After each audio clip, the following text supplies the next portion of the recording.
Ibu-ibu, bapak-bapak, jamaah masjid, minta bulan dan amun sadayana. Alhamdulillah, kudroy roda Allah Subhanahu wa taala biasa ditepangkeun deui dina wengi ieu dina raga Rabu ini. Mudah-mudahan dijadikan wasilah kami langsung ngadeuskeun di urang ka Allah Subhanahu wa taala. Biasa jantan amal ibadah oke biasa ngabuktoskeun syukurna urang ka Allah Subhanahu wa taala dan tawis kanikmatan anu terus dipaparin ka urang sadaya. Bapak Ibu sadayana sapertos biasa membahas sejarah Islam anu sasi kamari dugi karena pembahasan sejarah Islam di Nusantara. Ayeuna dipengkolkeun heula ulihan deui seperti itu. Saya kembalikan dulu ke belakang karena saya yakin ini harus ada momentum saat ini terjadi perang kembali di Palestina. Itu momentum untuk menyampaikan kembali sejarah Islam di Palestina. Kenapa? Karena saya tidak tahu apakah akan terbahas lagi atau tidak, tetapi karena saat ini momentumnya tepat, maka coba tarik kembali itu. Siapa tahu barangkali di antara Bapak Ibu sekalian ada yang belum mengenal begitu sejarah Islam di Palestina, atau yang sudah juga kita coba ulangi kembali. Kita uji, kita tes begitu ya. Dan mungkin ada hal yang dulu memang belum secara lengkap saya sampaikan, tetapi dari sekian luasnya bahasan mengenai Palestina itu saya lebih kerucutkan dulu ya, dipersempit kepada sejarah Islamnya ya. Sejarah Islamnya itu seperti apa, kenapa Palestina menjadi mayoritas Islam, tetapi kenapa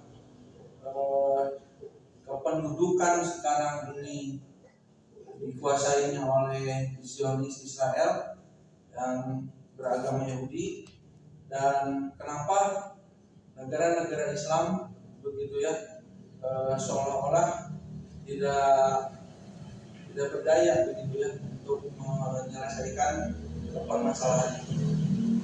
Nah, Bapak Ibu sekalian, kalau berbicara tentang sejarah Islam di Palestina itu panjang sekali. Karena Islam itu bukan sejak masa Nabi Muhammad SAW saja. Disebut Islam itu bukan sejak Nabi Muhammad SAW. Agama Islam itu sudah ada ya jauh sebelumnya. Ya. Bahkan Nabi Ibrahim ya itu oleh Allah disebutkan di Al-Quran, yang Ibrahim itu adalah seorang muslim. Baca ya nanti lebih lengkapnya di surah Ali Imran. Kita bacakan satu ayat saja lagi. Ali Imran ayat 67 misalnya ya. Ini banyak ayat-ayat yang seperti ini. A'udzubillahi minasyaitonirrajim. Maka Nabi Ibrahim Yahudiyan wala Nasraniyan. Kata Allah Subhanahu wa taala, Nabi Ibrahim itu bukanlah seorang Yahudi, bukanlah seorang Nasrani. Ya. Walakin akan tetapi kata Allah, karena hanifan musliman wa makana minal musyrikin. Akan tetapi Ibrahim itu adalah hanifan musliman, seorang yang hanif, seorang yang beragama lurus ya. Tegak lurus menyembah Allah, musliman, dan dia itu seorang muslim. Jadi agama Islam itu bukan datang belakangan ya. Bukan Yahudi dulu kemudian Nasrani kemudian Islam. Islam itu sebelumnya memang Allah sudah turunkan agama itu, inna lillahi Islam. Sungguhnya agama di sisi Allah itu adalah Islam. Makanya ketika Allah mengutus para nabi, maka nabi-nabi itu mengajarkan tentang Islam, mengajarkan menyembah Allah begitu. Nah maka kalau berbicara sejarah Islam di Palestina, itu berbicara sejarah Islam sejak zaman Nabi Ibrahim. Sejak zaman Nabi Ibrahim. Makanya sebetulnya pembahasan ini saya kira tidak akan cukup 1 jam, 2 jam begitu ya. Saat udah ngelawanya, nanti kalau tidak lupa begitu kita sambung lagi. Saya ingin tarik dulu dari atas begitu ya, biar mengingatkan kita juga. Bahwa sekarang penduduk asli Palestina itu, penduduk Palestina kayak mananya ya, saya tadi lupa. Untuk memunculkan dulu arah kebayang Palestina teman.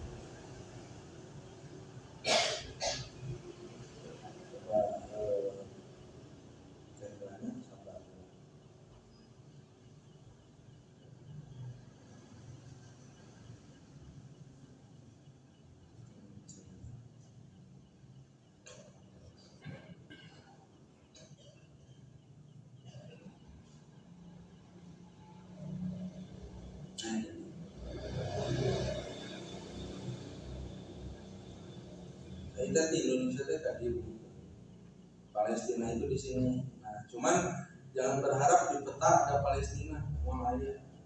Palestina itu tidak diakui sebagai sebuah negara. Ya, rumah ayah Israel. Ini Arab kan? Ini Arab. Madinah, ini Mekah, Madinah. Nah, yang disebut dengan Palestina atau bumi Syam, Syam itu. Nah, Palestina itu di sini, ini peta Palestina juga.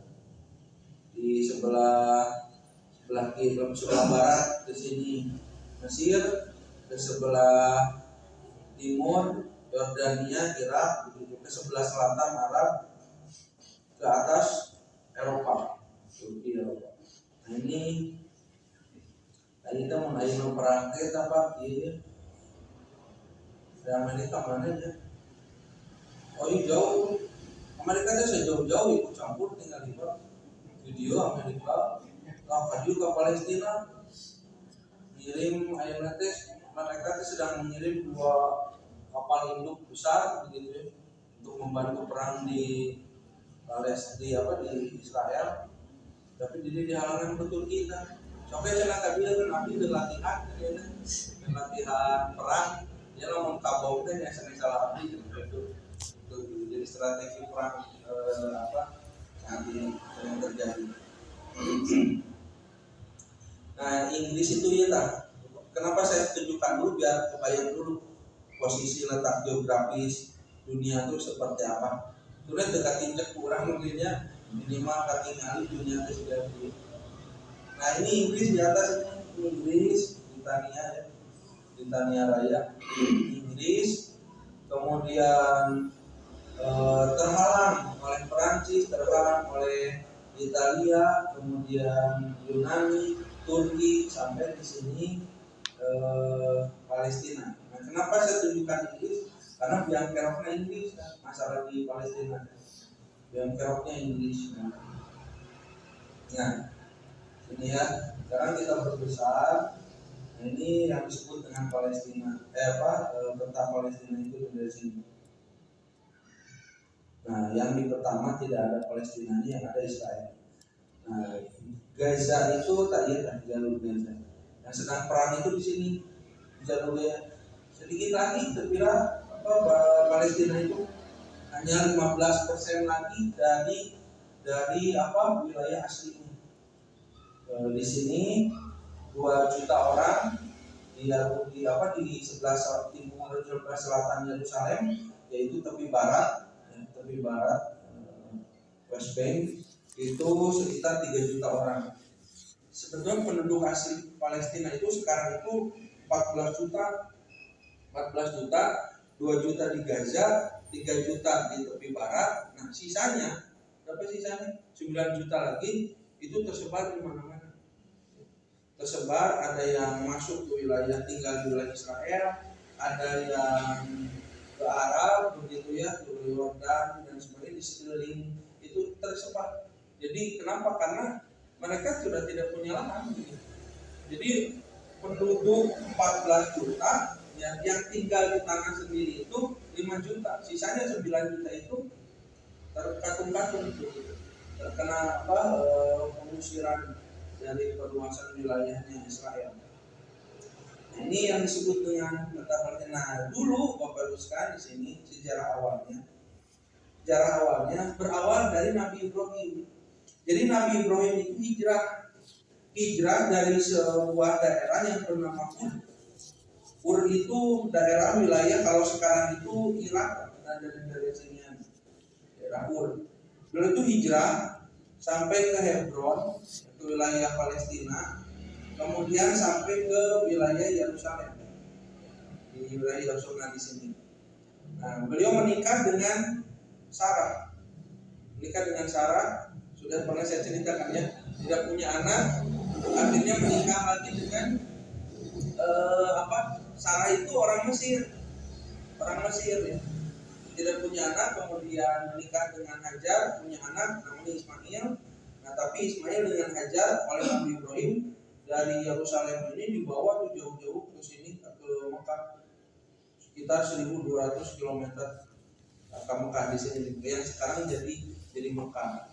Nah, sedangkan ketika Ibrahim kembali ke Yerusalem, nah, malaikat memberitahukan, 2 orang malaikat yang berwujud manusia bertamu kepada Ibrahim bahwa sesungguhnya engkau akan punya anak dari istri Sarah, begitu ya. Kata Ibrahim, mana mungkin, istri saya sudah tua, sudah menopause, sudah tidak mungkin punya anak lagi. Selama ini juga berpuluh-puluh tahun saya tidak dikaruniai anak. Tapi kata malaikat, sesungguhnya Allah maha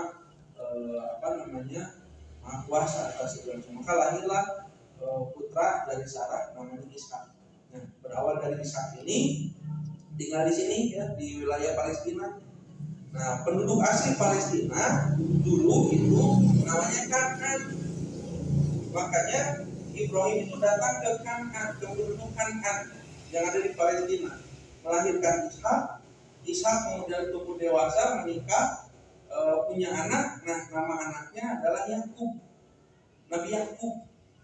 Nah, Nabi Yakub ini ya adalah nabi yang Allah memberi julukan ya kepada beliau itu Abdullah atau Habibullah, yang dalam bahasa Ibrani disebut Israel. Jadi Israel itu terjemahan dalam bahasa Arab itu Abdullah, hamba Allah yang Allah cintai gitu. Jadi Yakub itu punya julukan Israel. Nah, Nabi Yakub punya anak 12, termasuk kan Yusuf di dalamnya, Nabi Yusuf. 12 anak Ibrahim dari 4 orang istri. 12 anak dari 4 orang istri. Nah, kenapa Yusuf lebih tampan daripada yang lain? Memang karena bibirnya, ibunya juga memang cantik. Jadi di antara 4 istri Yakub itu yang paling cantik adalah ibunya Nabi Yusuf. Nah, maka anaknya juga tampan. Nah, itulah yang nanti Yusuf ini menjadi anak yang dibully gitu oleh saudara-saudaranya, oleh 10 orang saudaranya. Nah, 12 anak Yakub ini berketurunan ya, anak cucunya terus disebut saja Bani Israel. Kenapa Bani Israel? Anak keturunan dari Israel. Siapa Israel? Nabi Yakub. Nah, awal mulanya dari sini, Bani Israel itu. Makanya sampai sekarang orang Yahudi itu ya terdiri dari 12 suku. 12 suku Yahudi. Yang suku-suku itu nama sukunya kalau di kita marga, kemudian di Arab disebutnya kabilah. Itu 12 suku Yahudi itu dari keturunan anak-anak Yakub. Walaupun sekarang ternyata ada Yahudi yang non Bani Israel. Kenapa disebut Yahudi non Bani Israel? Gini ya, Yahudi itu agama eksklusif, beda dengan Islam, beda dengan Nasrani. Kalau Yahudi itu disebutnya agama kaumiyah. Agama kaumiyah itu agama yang diciptakan dan dianut oleh kaum tertentu, itu agama kaumiyah, satu kaum, dan dia tidak membuka diri untuk kaum yang lain. Tapi kalau Islam, Nasrani, Kristen gitu ya, Buddha dan sebagainya, itu agama yang terbuka. Artinya siapapun suku apapun, bangsa manapun boleh beragama Islam, boleh beragama Kristen, boleh beragama dan sebagainya. Apalagi di Islam dan di Kristen ada satu ajaran yang disebut dengan dakwah, menyebarkan. Di Islam disebut dakwah, di Kristen disebutnya misionaris, begitu ya. Itu gerakan penyebaran, artinya di belahan bumi ini menyebar. Makanya kenapa sampai sekarang jumlah penganut agama di dunia terbanyak itu ya Kristen dan Islam. Kristen itu 30%, itu masih mendominasi, masih paling banyak saat ini di dunia. Walaupun tidak menunjukkan jumlah yang bertambah, malah berkurang. Tapi kalau Islam nomor 2, 29%. Nah, itu menunjukkan dan trennya sekarang bertambah, bukan berkurang. Jadi kemungkinan ya 10-20 tahun ke depan Islam akan menjadi mayoritas di dunia. Yang ketiga, ateis. Tidak beragama, tidak percaya Tuhan. Yahudi berapa persen? Coba bayangkan kalau Kristen campur ya, Kristen Ortodoks, Katolik, Protestan dan 30%. Yahudi itu 0,06%. Jadi sedikit sekali penganut Yahudi itu. Kenapa? Karena Yahudi itu tidak membuka agamanya untuk siapapun, hanya untuk kalangan Bani Israil saja. Ya, Yahudi itu. Nah, cuman pada tahun saya lupa lagi 1900-an lah. Yahudi ketika mereka ada di Eropa, mereka membuka diri. Siapa yang mau bergabung, silakan. Maka ada nanti yang disebut dengan suku Hazar ya di Eropa, suku Hazar bergabung ke Yahudi. Ya, yang sekarang disebut Yahudi apa? Nah, itu sebutan Yahudi. Bahkan sekarang malah mendominasi. Itulah yang disebut dengan suku ke-13. Aslinya 12 Yahudi, tapi ada suku ke-13 karena pada saat itu pernah dibuka begitu untuk orang-orang Eropa ya yang mau Yahudi. Bahkan di Indonesia juga sekarang ya, itu lulusan Al-Zaitun ada yang jadi Yahudi kan. Di sana kan perempuan itu kan ada di mana kan terus saya ngomong ke Yahudi, dia jadi Yahudi karena Al-Zaitun itu rutin mengundang pembicara Yahudi. Ini di Yahudi itu di rumah kata si Pandi kata. Jadi lulusan Al-Zaitun ada yang jadi Yahudi. Jadi agak terbuka walaupun tetap eksklusif. Makanya Yahudi kan menikah dengan Yahudi lagi begitu ya.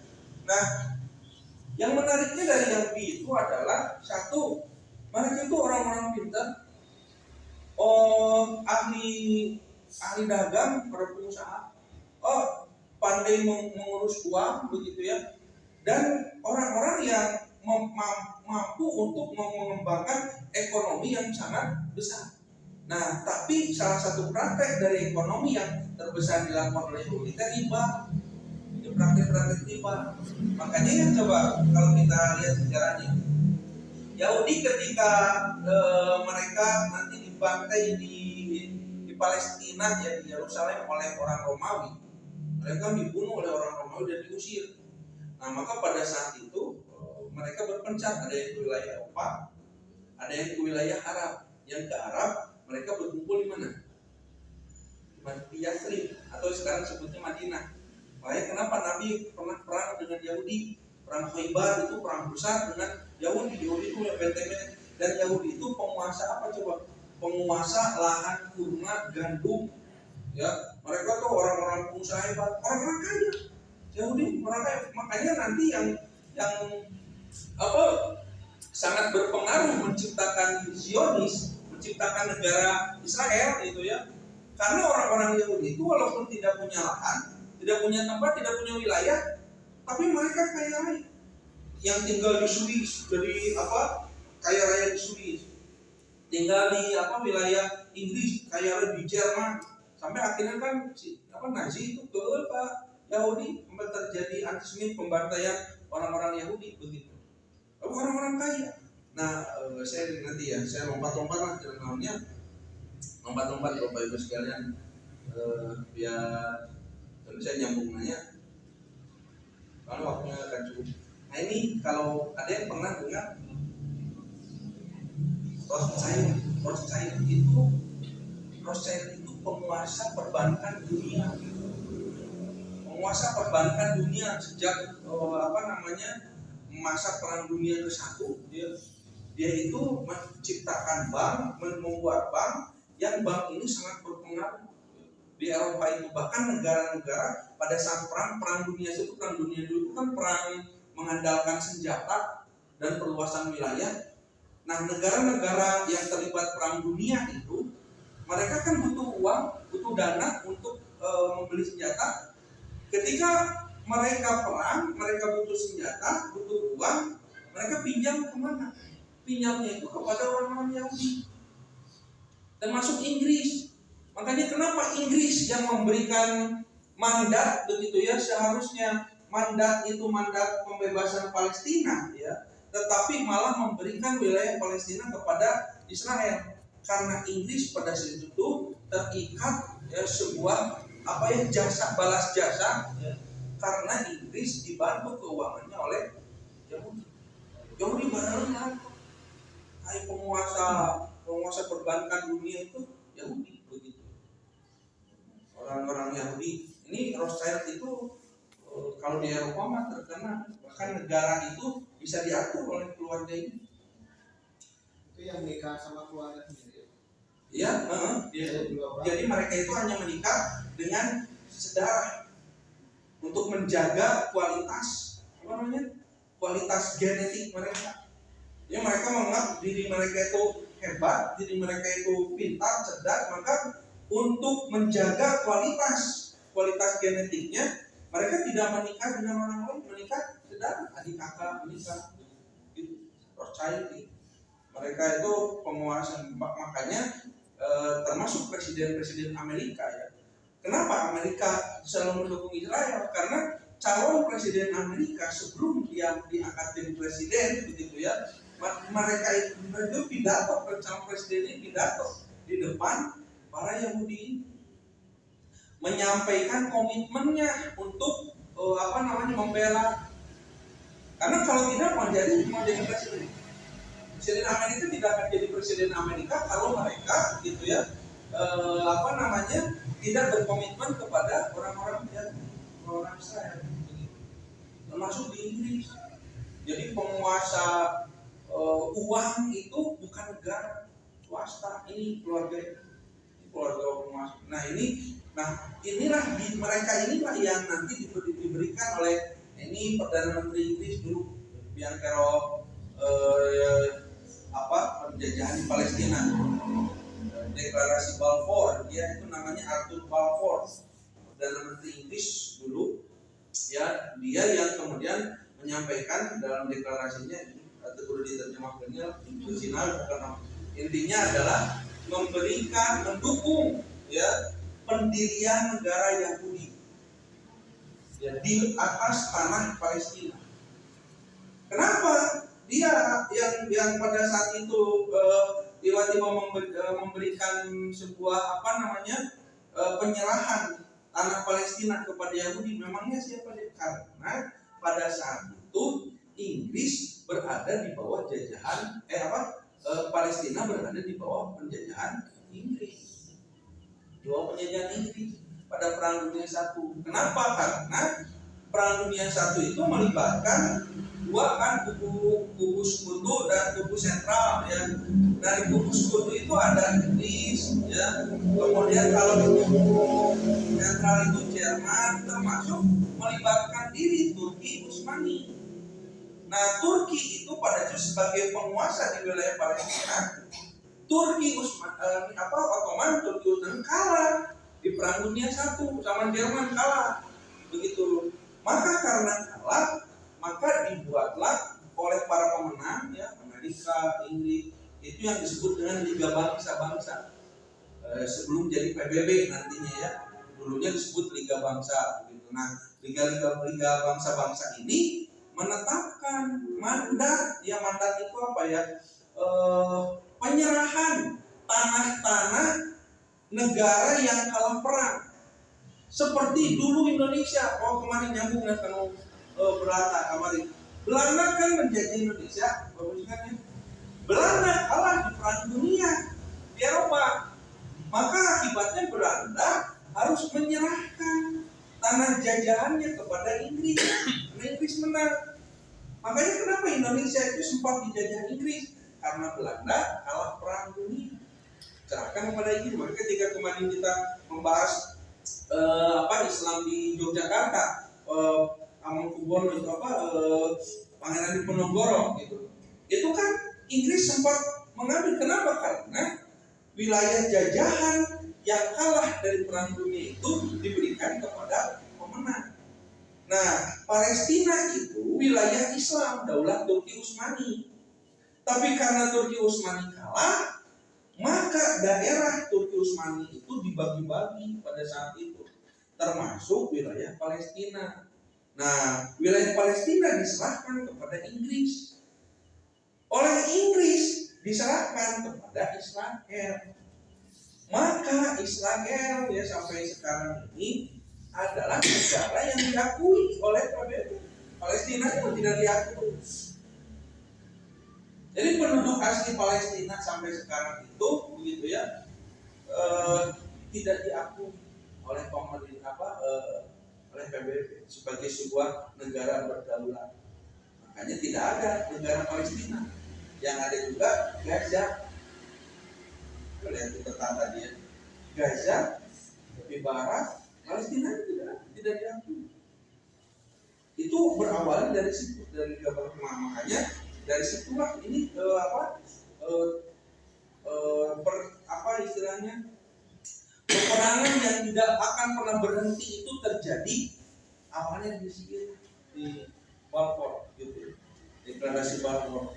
Dia yang secara ambigu pada saat itu menyerahkan tanah ya kepada Israel ya, tanpa menyampaikan di Liga Bangsa-Bangsa itu. Pada itu PBB sebutkan resolusi PBB nomor 181 menyatakan bahwa 57% wilayah Palestina diberikan kepada Israel. Setengahnya. Akibatnya apa? Akibatnya pada saat itu ratusan ribu bahkan juta orang harus mengungsi. Kenapa? Karena daerahnya sudah diberikan kepada Israel. Ibaratnya dia pulang Indonesia ya, Indonesia di Sumatera sampai ke Papua, bertipan luas gitu. Terus setengahnya 57% lebih dari setengah ya, lebih dari setengahnya 57% ya diserahkan ke Batur gitu kan, ke negara Batur. Orang mau elu cicing itu berarti kudu pindah ke rumah biasa. Ibaratnya kalau misalnya yang tadi ini, coba tinggal ini Indonesia kalau misalnya katakanlah di luas tanah Indonesia 57% di sana lebih dari setengahnya. Kamu tarik garis sudah dari sini tadi. Berarti kurang menurutnya di Jawa Barat jadi di Bandung kudu parinah kali ke Papua. Gitu kali parinah. Kenapa? Karena tanah kita diberikan kepada orang lain. Yang tidak mau pindah dibunuh, diperangi. Bisa melawan, bisa, cuman pada saat itu kekuatan Israel itu kekuatan militernya lebih besar daripada Palestina. Lebih besar daripada Palestina. Jadi Israel sudah punya kekuatan besar pada saat migrasi itu. Makanya tidak berdaya orang-orang Palestina, mereka mengungsi dari wilayah Palestina ya. Makanya pada tahun 1948 itu setiap tanggal 15 Mei orang-orang Palestina itu bukan merayakan, memperingati yang disebut dengan hari Nakba. Al-Nakba, hari Nakba itu hari apa ya istilahnya? Hari kalau Nabi mah Amun Guzni ya, hari kesedihan. Jadi Al-Nakba itu hari kesedihan. Kenapa? Hari di mana mereka harus meninggalkan tempat tinggal mereka karena diambil alih oleh Israel. Disebut Nakba 15 Mei. Tanggal 14 Mei-nya pendudukan Israel, ya, pendudukan Israel di wilayah Palestina. Maka mereka harus meninggal.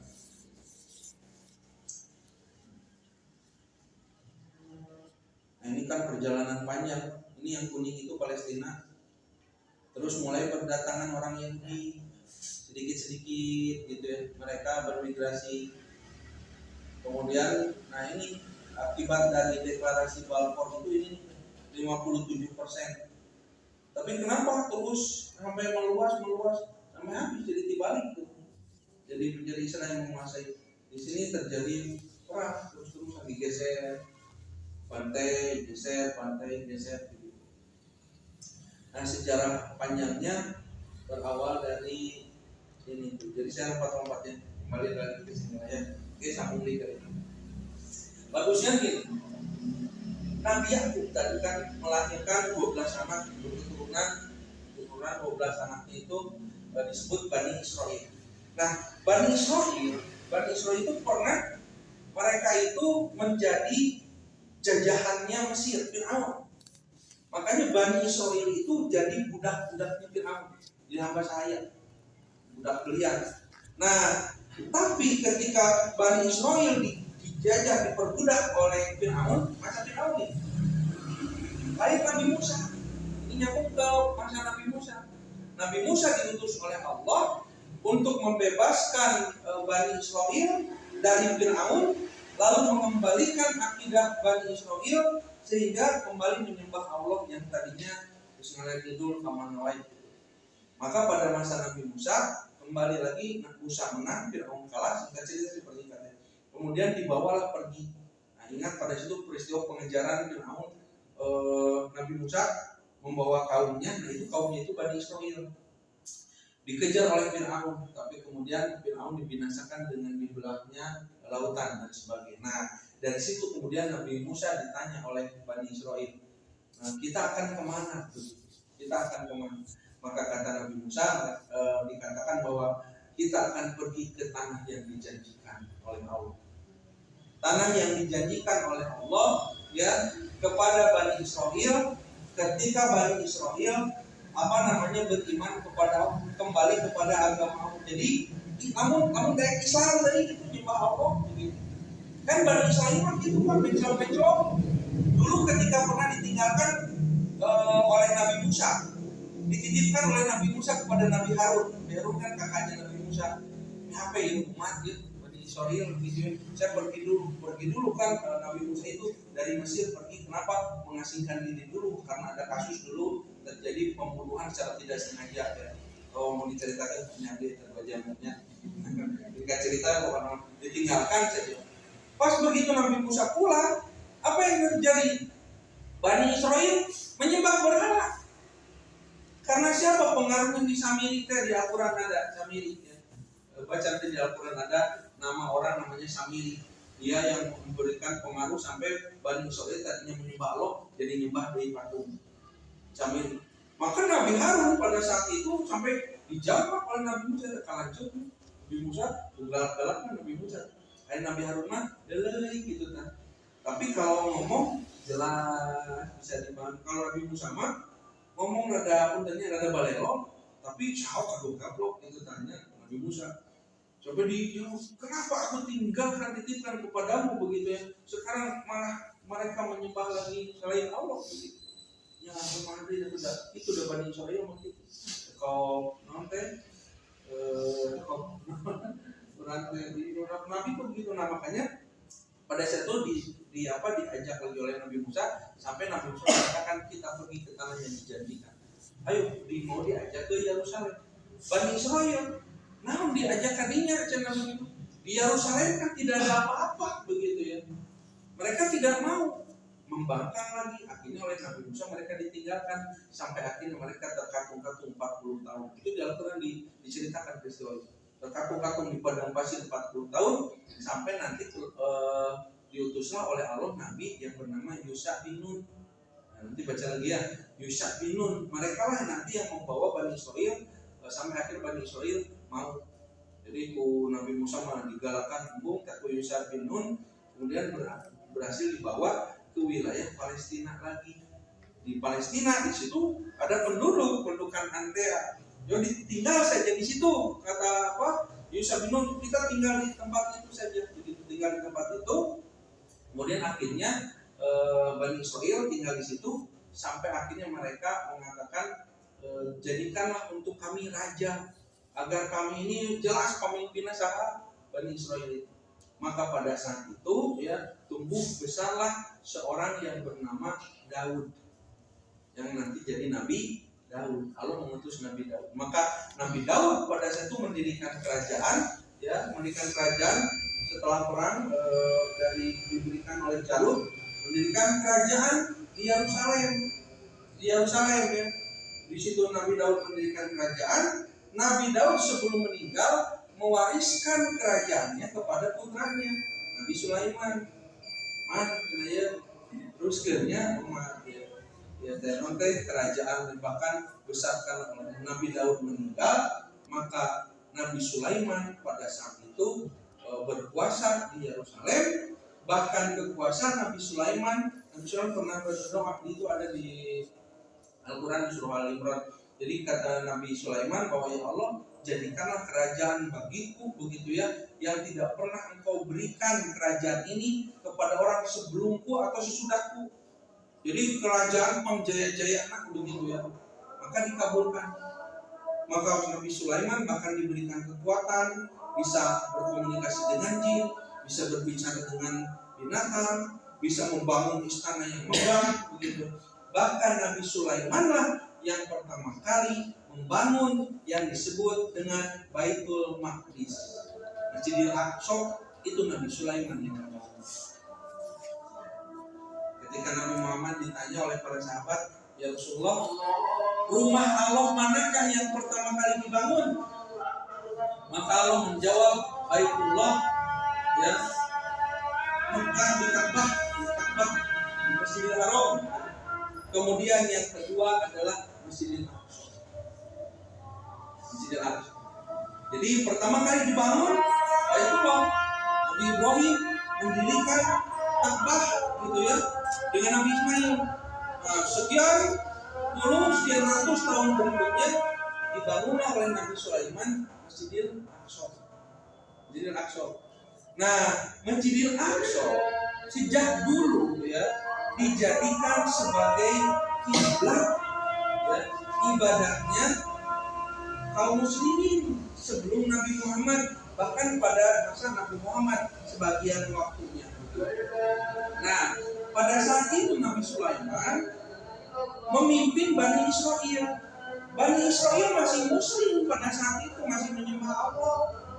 Dan ada Nabi Daud, ada Nabi Sulaiman yang beriman kepada Nabi Daud, beriman kepada Nabi Sulaiman. Bani Israel yang pada saat itu mereka masih tinggal di Palestina, masih tinggal di Yerusalem pada saat itu.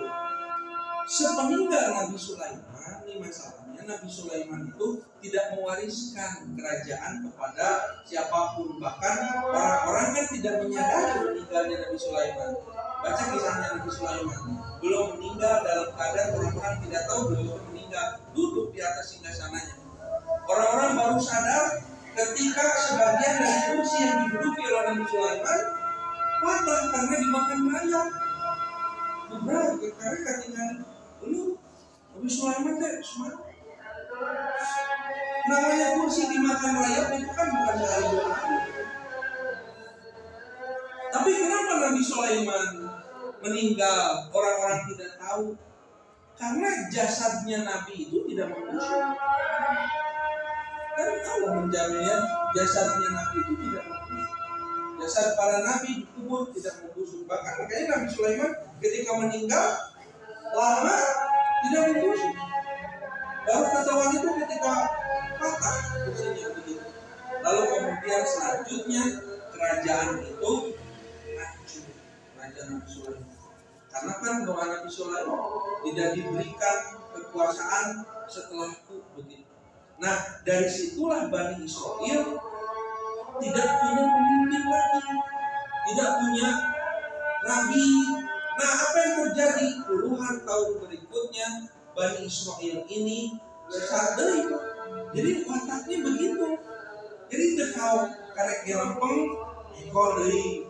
Karek dia dilempengkeun ekol deui. Makanya Allah mengutus banyak nabi kepada Bani Israel. Ya, mengutus banyak nabi kepada berdak itu Bani Israil. Gampang ngicap gitu kan. Jadi bakat itu pintar menurutnya. Pintar belingat gitu kan. Jadi bahkan ku pintar-pintar Bani Israil lah Yahudi teh. Sampai ke malaikat oke kan dimusuhan ku Yahudi. Malaikat kan ketika di Madinah ketika mereka bertanya, Muhammad siapa yang membisikmu? Saya menurunkan wahyu teh cenah. Dan setiap nabi makan diturunkan wahyu. Nabi Muhammad Jibril, oh saya tak cenah gitu.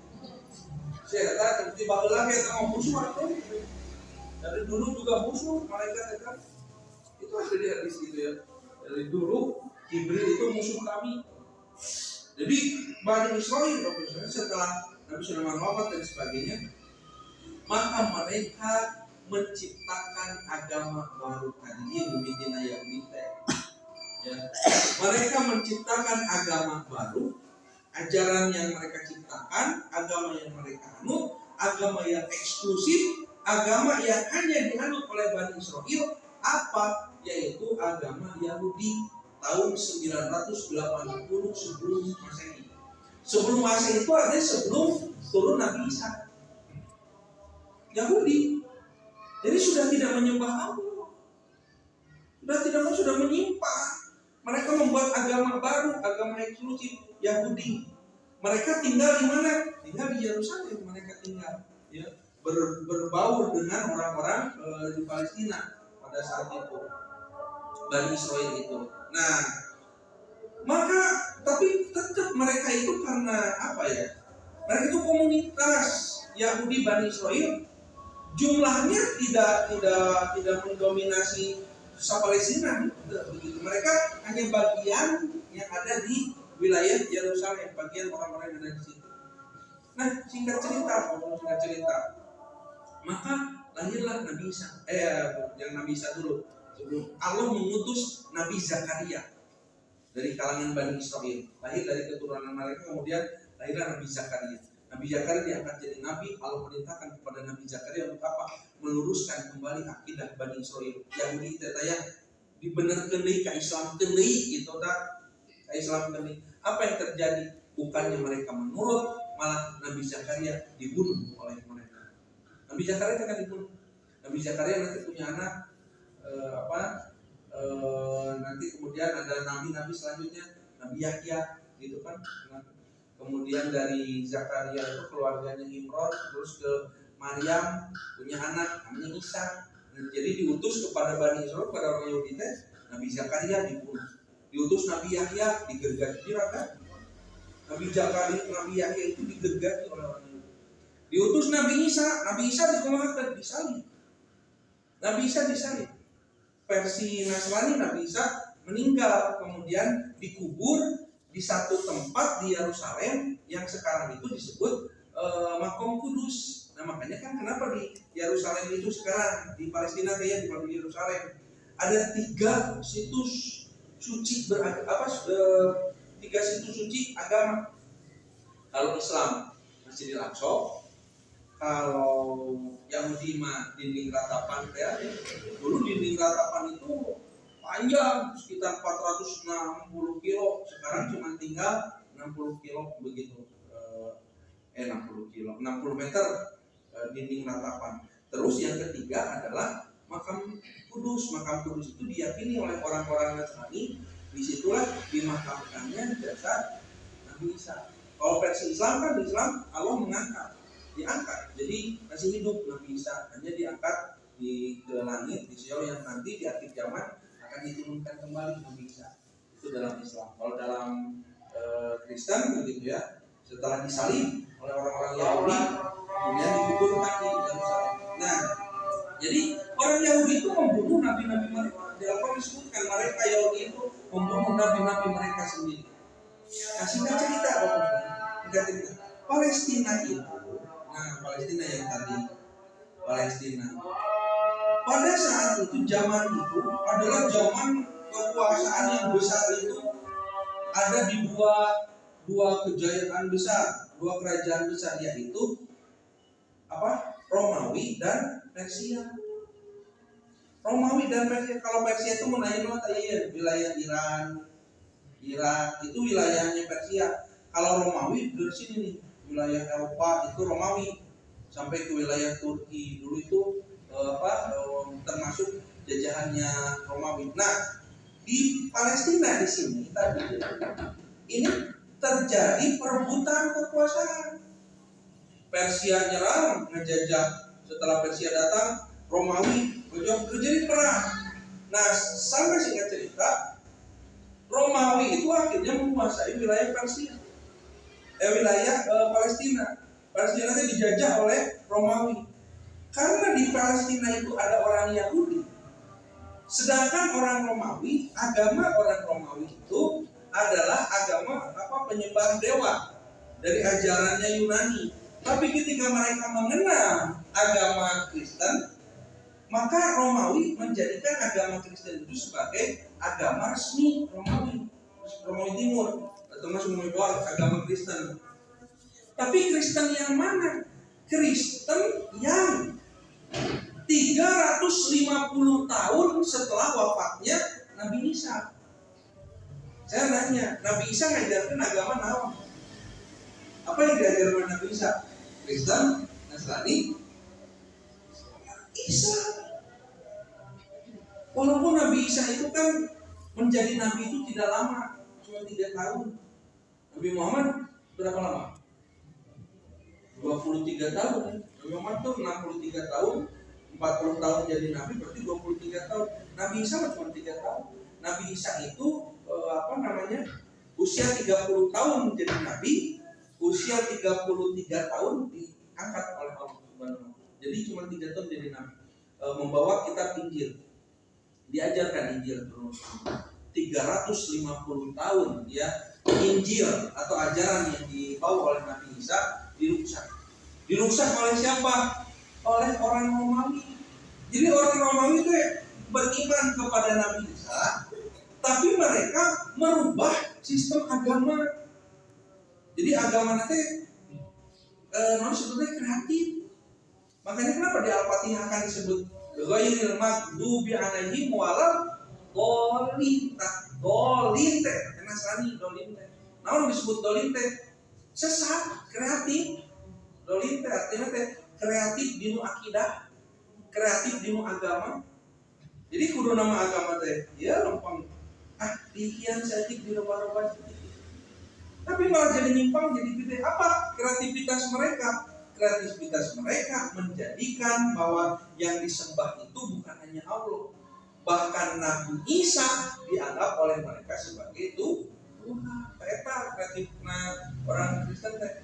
Pada tahun 350 Masehi, Ratu Helena, maka nanti ada yang disebut dengan Helenistik gitu ya, ajaran Helenistik.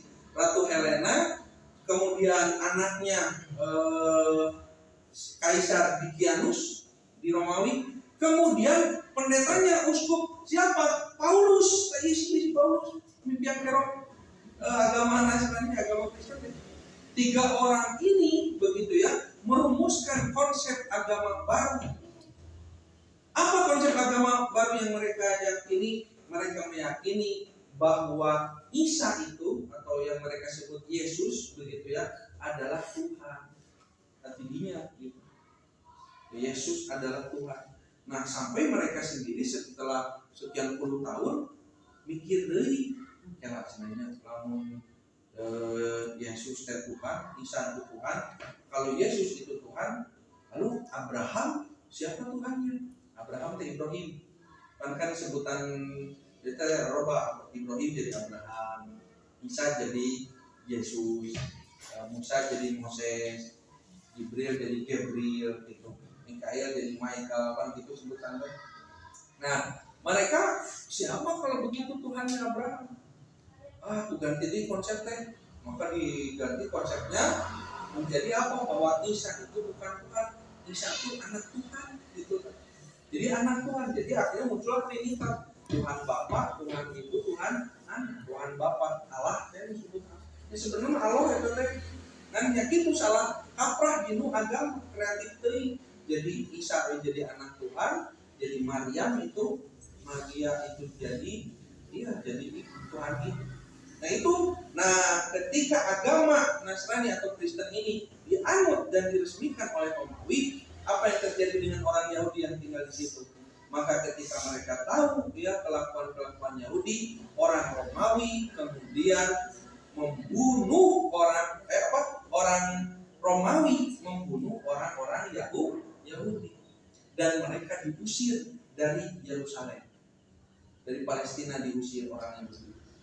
Diusir orang Yahudi, dibunuh mereka. Tadi saya sampaikan orang Yahudi ada yang pergi ke wilayah utara sampai ke Eropa, gitu ya.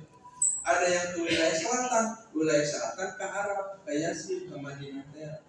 Nah, begitu sambil mereka itu menyebar. Nah, lalu kemudian Yerusalem pada itu dikuasailah oleh orang Romawi, bahkan tempat ibadah orang Yahudi dijadikan tempat sampah, dihinakan oleh Romawi. Nah, jadi Bapak Ibu ini sedikit lagi lah ya, kayak orang sambungan cukup waktu ini. Nah ini komplek Baitul Maqdis itu begitu, jadi disebut Baitul Maqdis, Masjid Al-Aqsa itu bukan sama masjid dia, tapi satu komplek yang luas begitu ya, yang di situ terdiri dari ini ada yang disebut dengan Masjid Al-Qibli, kemudian ini Qubatus Soroh. Qubatus Soroh itu dibangun nanti di zaman Daulah Turki Utsmani. Dirintis pembangunannya dari sejak masa Umar bin Khattab. Kata Umar bin Khattab itu diberitahu di sini oleh Uskup Sopronus. Ya, Uskup Sopronus itu penguasa Yerusalem setelah Romawi diperangi oleh Khalid bin Walid. Nanti ingat, jadi gini ya. Di Romawi itu kan menguasai Yerusalem, Palestina. Di sini itu Masjidil Aqsa sudah ada, kan sudah dibangun oleh Nabi Sulaiman. Nah, ada gereja di situ tuh, ada gereja. Letak gereja di luar kotak ini, di sebelah sini, tidak termasuk di sini. Nah, ini masjid yang pernah Nabi sholat begitu di sini. Nah, kemudian di sebelah barat di sini, ini disebutnya dinding ratapan. Dinding ratapannya Yahudi tadinya membentang sampai ke jauh, tapi dihancurkan oleh orang Romawi. Tersisa ini. Nah, sisa ini juga dipakai sebagai tempat sampah, gundukan sampah oleh orang-orang Romawi. Ini yang pengakuan. Jadi di Yerusalem sudah tidak ada Yahudi. Di Palestina itu diusir oleh orang-orang Romawi. Nah, singkat cerita. Maka pada masa Umar bin Khattab jadi khalifah. Kalau pada masa Nabi kan Nabi pada masa Umar bin Khattab mengutus pasukan itu kan 3. Sa'ad bin Abi Waqqas ke Persia, Khalid bin Walid ke Syam ya, ke Palestina, kemudian Amr bin As ke Mesir. Khalid bin Walid pada situ yang pada akhirnya dicopot oleh Umar bin Khattab sebagai panglima, digantikan oleh Abu Ubaidah, dipecat gitu ya. Tapi dipecat itu bukan karena kesalahan, tapi karena Umar ya bahaya ngomong Khalid mimpin terus. Kenapa? Karena antara menang wae perang itu. Dalam menang perang wae terus kaum muslimin pada saat itu terlalu bergantung kepada Khalid. Karena menang perang Khalid menang wae. Makanya diutus Abu Ubaidah bawa surat pemecatan Khalid. Kata Khalid, apa salah saya? Sampai akhirnya Khalid mendatangi Amirul Mukminin Umar, apa salah saya? Kenapa saya diberhentikan jadi panglima perang? Kata Umar bin Khattab, aku memberhentikan Khalid bukan karena kau bersalah, bukan karena kau kalah, justru karena kau menang wae. Kamu menang wae perang kan lewat sekali-kali. Apa maksudnya? Lihat, kaum muslimin sudah bergantung kepadamu, sudah bukan bergantung kepada Allah. Maka aku ingin buktikan bahwa kemenangan Islam ya tanpa mengurangi jasa-jasa Khalid, kata Umar, tapi ingin menyelamatkan akidah kaum muslimin. Si kurang ganti gelak ke batu menang ke, maka digantilah Abu Ubaidah. Maka Abu Ubaidah memimpin, tapi kata Khalid bin Walid, Amirul Mukminin, saya tidak mau berdiam diri, saya juga ingin ikut perang. Dan baiklah terjadi pemimpin, oke. Jadi nomor 2 di pasukan begitu ya, saya tidak apa-apa. Kenapa? Memang niatnya jihad, bukan karena kedudukan. Jadi terjadi nyeri hati diturunkan jabatan, tidak memang niatnya mau berjihad. Maka Umar jatuhkan itu, maka berdua Abu Ubaidah dengan Khalid bin Walid. Pada saat itu terjadilah perang besar tuh di Palestina, perang dengan Romawi. Akhirnya Romawi kalah, singkatnya Romawi kalah, terpukul mundur. Maka pada saat itu penduduk Palestina bebas dari jajahan Romawi. Pada saat itu Palestina dipimpin oleh seorang uskup, seorang pendeta Nasrani. Ya, pada saat itu uskup mengatakan bahwa sesungguhnya kami rela ya tanah ini dikuasai oleh orang Islam. Kenapa? Karena kami tahu orang Islam datang ke satu daerah itu memakmurkan negeri, bukan menjajah, bukan mengambil kekayaan, begitu, bukan menindas, tapi justru memakmurkan. Maka aku ingin Yerusalem ini dipimpin oleh Islam, kata Uskup Sopron. Tapi kata Uskup, aku hanya akan memberikan ya kunci begitu, atau katakanlah simbol kepemimpinan Yerusalem ini ya hanya kepada pemimpin tertinggi dari Islam. Maka Khalid bin Walid pada saat itu kata Khalid kepada Abu Ubaidah, ya misalnya daripada perangnya kita minta saja Amir Mu'minin, dikirimlah surat kepada Umar bin Khattab, minta Umar bin Khattab datang sendiri ke Palestina mengambil simbol kekuasaan di Palestina dari Uskup Sopron. Datang kepada Umar pada saat itu baca surat, saya harus datang ke sana mengambil langsung. Tapi Cik Umar, di urusan ada lain di Palestina unggul, Mesir urusan belum Irak, belum Madinah juga harus dibenahi sistem pemerintahan. Waktu itu pernah kita baca bagaimana Umar bin Khattab sedang merumuskan sistem pemerintahan baru yang tidak pernah ada di masa Nabi, yang tidak pernah ada di masa Abu Bakar. Sistem militer, sistem perekonomian, sistem perjakatan, sistem negara itu dibuat oleh umat tersibuk. Makanya kata Umar, rumahnya. Nah pada saat itu Ali bin Abi Thalib pada saat rapat kata Ali, wahai Amirul Mukminin, sesungguhnya Palestina itu, Yerusalem itu, Masjidil Aqsa atau Baitul Maqdis itu adalah tempatnya para nabi dilahirkan, tempatnya para nabi sebelumnya ya menyampaikan agama Allah di situ. Dan di situ ada Masjidil Aqsa yang dibangun Nabi Sulaiman. Dan di situ ada tempat Nabi Muhammad SAW pernah Isra Mi'raj itu. Pokoknya pertanyaan begini sedikit lagi ya. Pertanyaan saya ini, Nabi Muhammad SAW Isra Mi'raj itu peristiwa apa? Mandat untuk Allah memberikan perintah apa? Isra Mi'raj sholat. Di mana Allah berikan perintah itu? Di langit. Ya, di langit ya. Nabi diajak ke langit sampai masuk ke pintu langit pertama, bertemu dengan Nabi siapa, pintu langit kedua sampai pintu langit ketujuh bertemu dengan Nabi. Mau diperlihatkan Sidratul Muntaha, dipertemukan dengan Allah, menerima perintah sholat 50 waktu dan sebagainya itu di langit. Pertanyaan saya, Nabi pada saat itu kan sedang berada di Mekah, sedang ada di Mekah. Kenapa malaikat Jibril itu datang kepada Nabi kan? Ayo orang ke langit, mengambil perintah sholat dari Allah, langsung di Mekah ke langit. Pertanyaannya, kenapa harus ke Masjidil Aqsa? Enggak. Ada yang pernah bertanya itu? Ada yang pernah mempertanyakan Isra Mi'raj, kenapa Nabi itu dari Masjidil Haram tidak langsung saja ke langit, ke Sidratul Muntaha? Kenapa harus transit dulu begitu ya? Transit dulu di Masjidil Aqsa, di Yerusalem. Tidak ada yang pernah mempertanyakan itu. Nah, para ulama menyampaikan bahwa kenapa Nabi SAW dibawa dulu ke Masjidil Aqsa oleh malaikat Jibril sampai disediakan tunggangan tercepat pada itu buruk.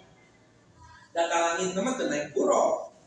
Itu untuk malaikat Jibril. Dihadiskan Pak Akhoda biyadi, malaikat Jibril itu mengambil tanganku, membawa ke langit.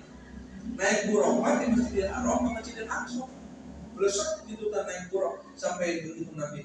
Sampai di sana Nabi ikat buruk itu di tiang. Kata Nabi, yang dulu para nabi pun pernah mengikatkan tunggangan yang di tiang ini. Lalu Nabi sholat di Masjidil Aqsa 2 rakaat. Maka kemudian Nabi keluar. Nah setelah Nabi keluar, pada situ disajikan minuman, 2 minuman teh oleh malaikat Jibril begitu ya. Kemudian di belah dada ada pisau pembelahan dan sebagainya. Ada urusan dulu di situ. Barulah naik ke atas langit. Nah, apa yang terjadi di Baitul Maqdis? Kenapa Nabi didatangkan dulu ke sana? Hikmahnya kata para ulama agar Nabi itu tahu apa ya urgensi atau hakikatnya Baitul Maqdis itu apa. Bahwa Baitul Maqdis itu adalah salah satu tempat sucinya kaum muslimin. Ya, satu di antara 3 tempat suci, bahkan Masjid Nabawi saja kan belum ada. Masjidil Haram, Masjidil Aqsa. Bahkan Nabi ketika sholat sebelum menghadap kiblat Ka'bah, sebelum menghadap Ka'bah, Nabi berkiblatnya ke Masjidil Aqsa. Nah, kalau itu botak, iya Masjidil Aqsa. Tempat dulu para nabi di sini. Bahkan termasuk ya di situ Nabi kiblat itu menghadap ke sana dan diperkenalkan. Nah, sehingga menjadi berharga. Makanya saya kumpulkan hadis ya. Ada banyak hadis mau dibacakan mau tamat. Tapi hanya saya perlihatkan saja dulu hadis-hadis tentang Baitul Maqdis, keutamaan Baitul Maqdis. Ada 15 hadis. Ada 15 hadis tentang Baitul Maqdis. Contoh misalnya, kata Nabi SAW, saya sholat bersama Nabi SAW menghadap ke arah Baitul Maqdis selama 16 bulan sampai turun surat Al-Baqarah, wa yasuma kuntum qawal wujuhakum satr, dan terus hadis yang lain. Wahai Rasulullah, apakah masjid yang pertama diletakkan oleh Allah di muka bumi? Masjidil Haram, kemudian Masjidil Aqsa dan seterusnya. Kemudian hadis yang lain lagi, tidak dikerahkan ya perjalanan, ya tidak dianjurkan suatu perjalanan penting kecuali ketiga masjid, Masjidil Haram, Masjidil Aqsa, kemudian Masjid Nabawi dan Masjidil Aqsa. Jadi singkat cerita, dari sekian belas hadis ini berbicara tentang keutamaan Masjidil Aqsa. Bahkan kata Nabi SAW, barang siapa yang sholat di dalam Masjidil Aqsa, maka dilipat gandakan pahalanya 1000 kali daripada sholat di masjid biasa. Jadi Masjidil Aqsa itu satu hal yang penting, satu hal yang berharga bagi kaum muslim yang harus dipertahankan. Makanya saat ini jika ada orang-orang di Palestina yang mereka bertahan di situ, dan sebetulnya sebetulnya ketika mereka dijajah, ditindas dan sebagainya, nah kalau pikirannya hanya sekedar ingin hidup lama, mereka meninggalkan tempat itu. Terus hari ini tidinya tuh bongsing jalan lembur gitu tanya, mereka terus digeser. Makanya kenapa 9 juta orang tidak tinggal di situ? Dari 14 juta orang ya 9 juta orang sudah meninggalkan daerah itu. Mungkin ya sudah tidak kuat begitu. Tapi kenapa ada orang-orang yang masih bertahan di situ? Makanya kenapa untuk sekedar diam saja ya di situ di Palestina, kaum muslimin untuk sekedar diam saja, kita perang yang mencincinya itu sudah jihad di sana. Kenapa?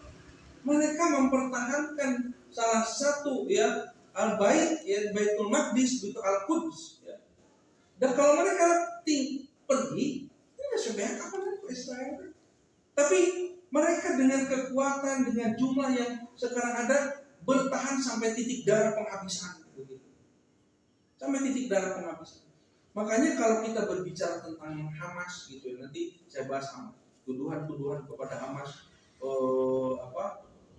banyak yang miring begitu ya, teroris dan sebagainya. Itu mereka tidak paham bahwa kenapa Hamas dulu berdiri gitu. Kenapa ada yang disebut gerakan intifada, gerakan anak-anak muda dengan batu dan ketepel melawan senapan, peluru, tank wajah, rudal dan sebagainya. Kalau di kita di Indonesia bahwa bambu runcing, ya di Palestina mah batu. Dan saya kamu dengan tanggal awi gimana? Itu batu. Jadi orang tanggal awi sekekan pakai perang. Di Palestina batu. Itu intifada, itu adalah gerakan anak-anak muda yang orang tuanya sudah dibantai, rumahnya sudah dihancurkan begitu ya. Mereka melakukan perlawanan, walaupun dengan sekedar batu begitu ya. Nah itu gerakan intifada. Yang gerakan intifada itu nanti melahirkan yang disebut dengan gerakan Hamas 1987 saya amati. Nah, bagaimana perjuangan gerakan Hamas ini dan bagaimana di Palestina pada saat itu pasca kepemimpinan Umar bin Khattab karena 460 tahun Umar bin Khattab memimpin wilayah Palestina Yerusalem, di situ tinggal 3 agama itu damai rukun. Jadi sebagai penutup saya sampaikan begini, Umar bin Khattab ketika datang ke Yerusalem, lalu kemudian diberikan oleh uskup kepemimpinan Yerusalem, uskup Sopronus kepada Umar. Kata Umar begitu, kalian orang-orang Nasrani ya, silakan beribadah di sini. Gereja yang sudah kalian bangun tidak akan kami hancurkan, bahkan akan kami bantu perbaiki. Begitu kata Umar bin Khattab begitu. Dan dibangunkan oleh Umar bin Khattab pada saat itu masjid-masjid untuk orang-orang yang masuk Islam di wilayah Kanaan orang-orang ini. Dan kata Umar bin Khattab terakhir nih kata kuncinya apa? Itu apa kata Umar? Sampah naon eta? Kenapa banyak sampah di wilayah Masjidil Aqsa kata Uskup Sopronus mengatakan karena dulu orang-orang Romawi ketika mereka menghinakan dan mengusir membantai orang Yahudi, termasuk di tempat ibadah mereka dihancurkan dan juga dijadikan tempat sampah. Kata Umar bin Khattab, bersihkan. Maka Umar bin Khattab perintahkan membersihkannya, maka dibenahi. Beberapa hari Umar bin Khattab tinggal di Yerusalem, dibenahi tempat ibadah Yahudi itu, dinding ratapan itu dibersihkan, gereja-gereja dibersihkan, masjid dibangun. Maka pada saat itu 3 agama di situ berdiri bebas untuk beribadah. Kata Umar bin Khattab, panggil orang-orang Yahudi, kalau mereka mau beribadah di sini silahkan datang ke orang Yahudi ke Yerusalem. Datang. Maka kata Umar bin Khattab, silakan ya, tetapi ada tetapinya. Palestina ini, Yerusalem ini berada di wilayah ya, geografisnya wilayah Islam. Maka harus taat dengan peraturan Islam. Maka kan diberlakukan yang disebut dengan kafir dhimmi. Apa itu kafir dhimmi? Orang kafir yang dilindungi, tidak boleh diperangi, yang dilindungi, yang mereka diam di wilayahnya Islam, tapi harus taat kepada aturan Islam, bayar pajak dan sebagainya gitu, harus taat. Nah makanya orang Nasrani di situ aman beribadah di gereja-gereja mereka. Orang-orang berbondong-bondong masuk Islam, menjadi mayoritas Palestina itu beragama Islam. Ya tadinya beragama Kristen anu salah ya.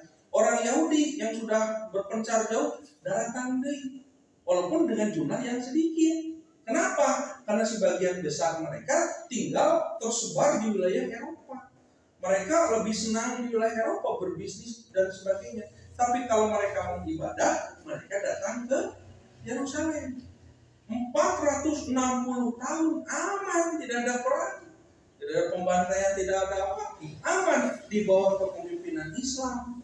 Umar bin Khattab, Utsman bin Affan, Ali bin Abi Thalib, Daulah Umayyah 90 tahun berkuasa, kemudian Daulah Abbasiyah 400 tahun lebih berkuasa. Daerah Yerusalem aman, di situ 3 agama beribadah di situ.